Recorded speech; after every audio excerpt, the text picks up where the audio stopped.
a quick recap of circulatory system and a lot about heart in a very less span of time. What is circulatory system? Circulatory system consists of blood vessels and the heart. The main function of the circulatory system is to transport. What transport? The oxygen from the lungs to the parts of the body and then receiving carbon dioxide from different parts of the body and carrying it back to the lungs for exhalation. It also helps to transport the nutrients which into the different parts of the body.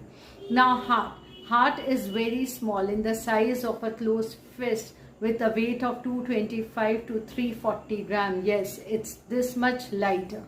Now basically it is located in the center of the chest cavity but slightly tilted towards the left, and it is protected by a double layer membrane called pericardium, which has a pericardial fluid which prevents the heart from shock and in others jerks or any mechanical stress.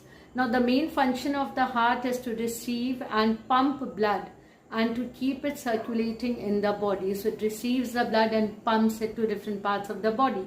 Internally, the heart is divided vertically into left and right portions. So when we see a heart has two parts, left and right, which is divided by a membrane called septum. Now each half is further divided into two parts, the upper and the lower. So these are the four chambers of the heart. So left two and the right two, two above, two below, four chambers of the heart. Now the upper chamber is called the atrium and the lower chamber is called the ventricle. Therefore heart has four chambers, that is two auricle and two ventricle.